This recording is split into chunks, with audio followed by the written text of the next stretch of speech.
না মানে ভাই আজ কদিন দেখছি ফেসবুকে সব কি নোংরামো চলছে। ফেসবুকে একটা পেজ পেলাম, পেজের নাম কি জানো? রাশিয়ান জিত। আর একটা পেজ পেয়েছি, পেজটার নাম হচ্ছে কালো দেব। এখন এইসব পেজের অ্যাডমিনরা সারাদিন কী করে জানো? তারা জিতের একটা ছবি তুলবে, তোলার পরে সেই ছবিকে ফিল্টার মেরে একদম দুধ সাদা করে দিয়ে সেই ছবি ফেসবুকে ছাড়বে। আবার দেবের কোনো একটা সিনেমার সিন ওঠাবে, উঠিয়ে সেখানে দেবকে ফিল্টার মেরে কুচকুচে কালো করে দিয়ে সেটা ফেসবুকে ছাড়বে। আর একটা পেজ দেখলাম, তার নাম হচ্ছে মোটা জিত। ভাই এখানেও জিদ্দার কোনো একটা মুভির সিন ওঠাবে, সেই ছবি দেবে এবং জিদ্দাকে 100 কিলো 200 কিলো ওয়েট করে দেখিয়ে দেবে, বলে জিত দেখো কত মোটা। ভাই ফ্যানেদের লড়াই ভাই আলাদাই লেভেলে চলে যাচ্ছে। দেব ভার্সেস জিত। আজকে প্রায় 20 বছর ধরে বাংলা ইন্ডাস্ট্রির এই দুই সুপারস্টারদের ফ্যানেদের মধ্যে লড়াই চলছে। জিতের ফ্যান এসে বলছে ভাই জিত ছেড়া, দেবের ফ্যান এসে বলছে দেব ছেড়া। এই নিয়ে আজকে 20 বছর ধরে এই দুই পক্ষের ফ্যানেদের মধ্যে মারামারি হচ্ছে। আপনারা দেখতে পাচ্ছেন আজকে শেষ থেকে শুরু কিডন্যাপ দুটো একসাথে রিলিজ হওয়ার কারণে দুটো ফ্যান ক্লাবের মধ্যে অলরেডি ক্যাচাল বেঁধে গেছে। আপনারা দেখতে পাচ্ছেন মারপিটও হচ্ছে। আসুন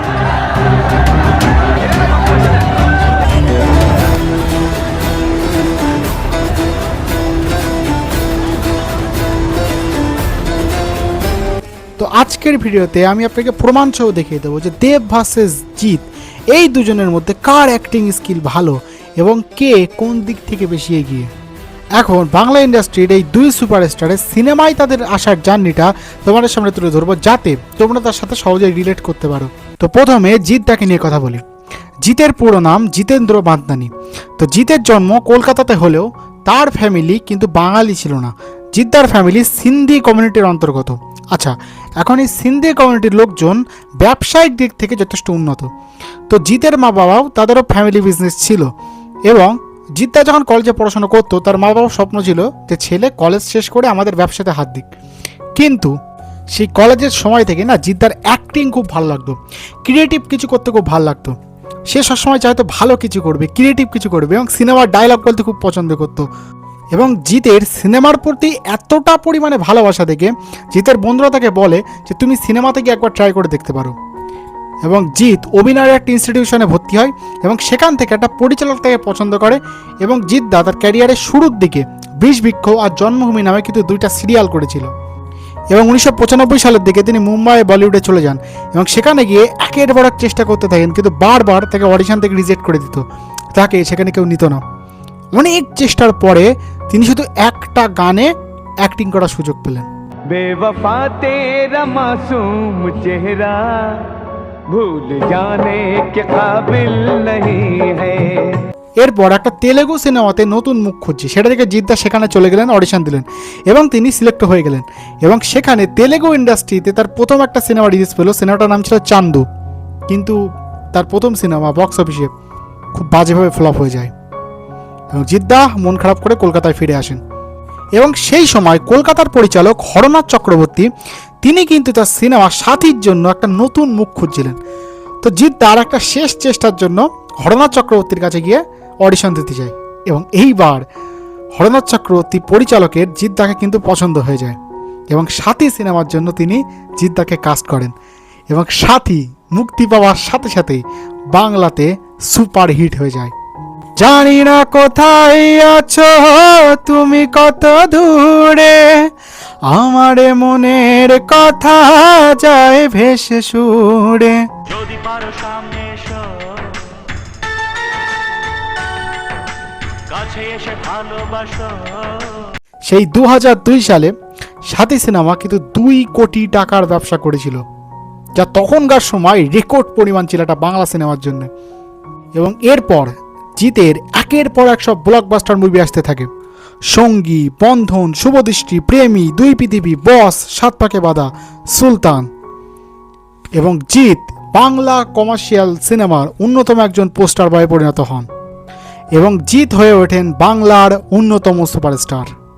এবার আসি দেবের প্রসঙ্গে। তো দেবের বাবার ছিল ক্যাটারিংয়ের ব্যবসা এবং দেবের ফ্যামিলি কিন্তু প্রথম থেকে মুম্বাই বেস্ট ফ্যামিলি ছিল। তারা সপরিবারে তখন মুম্বাইতে থাকতো এবং তার বাবার ক্যাটারিং কোম্পানি বিভিন্ন সিনেমার শুটিং লোকেশনগুলোতে তারা খাবার সাপ্লাই করতো। এইবারে ধরো একটা সিনেমার শুটিং চলছে, তো সেখানে মিনিমাম 100 থেকে 200 জন লোক থাকে। সেই লোকগুলো সকালের নাস্তা লাগবে, দুপুরের খাবার লাগবে। তো এর জন্য বিভিন্ন ক্যাটারিং কোম্পানিগুলোকে ডাকা হয়, ঠিক আছে, খাবার সাপ্লাই করার জন্য। এবং দেবের বাবাও সেই কাজ করতো। তো এরকমই একদিন দেবের স্কুল ছুটি ছিল এবং দেব তার বাবাকে গিয়ে বলে যে বাবা, আজকে আমি তোমার সাথে সিনেমার শুটিংগুলো দেখতে যাব। এবং সেই সময় 1990 সালে প্রহার দ্য ফাইনাল অ্যাটাক নামে নানা পাটেকারের একটা সিনেমার শুটিং সেখানে চলছিল এবং দেব সেই শুটিং লোকেশনে গিয়ে সেই সিনেমার শুটিং দেখতে থাকে এবং সে এই সিনেমার প্রতি জাস্ট প্রেমে পড়ে যায়। সেই পুরো প্রসেসটাকে খুব এনজয় করতে থাকে, কী করে সিনেমার ডায়লগ বলে, কী করে ক্যামেরা অ্যাঙ্গেল ঘোরায়, কী করে সিনেমা শ্যুট করা হয়, কী করে ডাবিং করা হয়, সেই জিনিসগুলোর খুব প্রেমে পড়ে যায়। এবং এরপর দেবের যখন কলেজ শেষ হয় সে ডিসিশন নেয় যে সেও সিনেমা নিয়ে কিছু একটা করবে এবং এরপর সে কিশোর নমিত কাপুরের অ্যাক্টিং একাডেমিতে অভিনয়ের ওপরে একটা কোর্সও করে এবং কোর্স করার পরে যেহেতু তার বাবার ক্যাটারিং সার্ভিস ছিল এবং দেব সেই সময় বাবার সাথে চারিদিকে ঘুরতো এবং সেই সময় তার বিভিন্ন পরিচালকের সাথে কথা বলতে থাকে। এরকমই একদিন সে পরিচালক আব্বাস মাস্তানের সাথে কথা বলে যে আমি এরকম একটা সিনেমার কোর্স করেছি আর আমাকে যদি কোনো একটা কাজ দিতে পারো। তো আব্বাস মাস্তান তাকে তাদের সিনেমায় দ্য টারজান দ্য ওয়ান্ডার কার সেসব শুটিং চলছিল এবং তারা তখন দেবকে অ্যাসিস্ট্যান্ট ডাইরেক্টরের পদে এই দায়িত্বটা দেয়।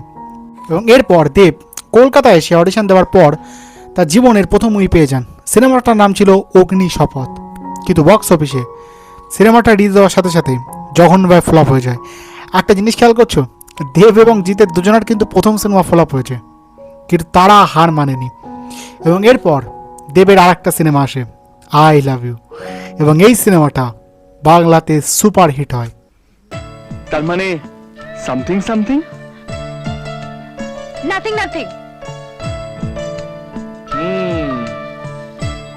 Something something. এবং এরপর আর একটা দুটো সিনেমাতে কাজ করার পরে দেব একটা ডিসিশন নেয়, সে 14 মাসের জন্য মুম্বাই চলে যায় এবং সেখানে গিয়ে সে ফাইট এবং নাচের জন্য স্পেশাল ট্রেনিং নিতে থাকে। এবং এই 14 মাসে সে নিজেকে যেভাবে ট্রেনিং নেয়, যেভাবে প্রস্তুত করে, যেটা পরবর্তীতে তার ক্যারিয়ার জুড়ে অনেকবার চোখে পড়েছে। এবং এরপর দেবের চ্যালেঞ্জ সিনেমা মুক্তি পায়। মুক্তির পর সব রেকর্ড ভেঙে দেয়। প্রায় 4 মাস ধরে সিনেমাটা তখন হলে চলেছিল। চ্যালেঞ্জ নিবি না সালা চ্যালেঞ্জ।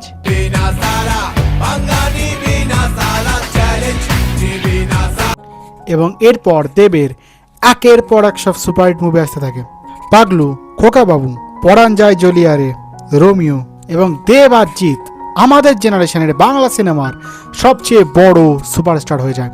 কিন্তু একটা জিনিস, এই যে এত এত সিনেমা সুপারহিট হচ্ছিল বাংলা ইন্ডাস্ট্রিতে সেই সময়, এই সব কটা সিনেমা ছিল সাউথের রিমেক। দেব এবং জিতের ক্যারিয়ারের টোটাল ব্লকবাস্টার যে কটা সিনেমা সবগুলো বলতে গেলে সাউথের রিমেক। এবং এরপর যখন ইন্টারনেটের যুগ চলে আসলো, মানুষ ইউটিউবে গিয়ে ফ্রিতে সাউথের মুভিগুলো হিন্দি ডাবে দেখতে শুরু করলো, তারা বুঝতে পারলো যে আমাদের ইন্ডাস্ট্রি এত বছর পুরো সাউথের নকল করে চলছিল।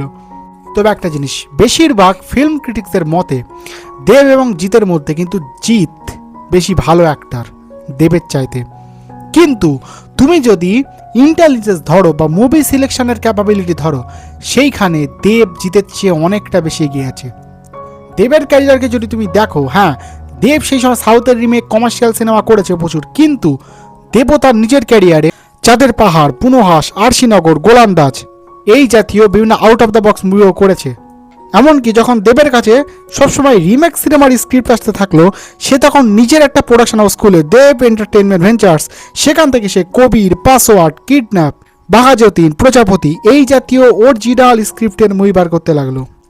কিন্তু জিতকে দেখো, সে এখনও সেই পুরনো সাউথের ফর্মুলা ইউজ করে যাচ্ছে। দেব এবং জিতের মধ্যে জিত কিন্তু বেটার অ্যাক্টর হওয়া সত্ত্বেও এখন সে সব দিক থেকে দেবের থেকে বলতে গেলে পিছিয়ে গিয়েছে। দেব এবং জিতের ফ্যানেরা এখন যতই লড়াই করুক, মনে রেখে দিও 2010 সালে মুক্তিপ্রাপ্ত 2 পৃথিবী সিনেমা নিয়ে এখনও পর্যন্ত এরা সবাই নস্টালজিক ফিল করে। এবং প্রত্যেকটা বাংলা সিনেমার ফ্যানেদের একটাই টার্গেট, যে কবে দেব এবং জিৎ আবার একসাথে কোনো একটা ফিল্মে আসবে। এবং সেই সিনেমাতে যদি দেবের বিপরীতে নায়িকা থাকে শুভশ্রী এবং জিতের বিপরীতে নায়িকা থাকে কোয়েল, এবং স্ক্রিপ্ট যদি ভালো হয়, ভালো ডাইরেক্টরের হাতে যদি পড়ে, তো লিখে রাখো বাংলা সিনেমার প্রথম 100 কোটি সিনেমা এইটা হতে চলেছে।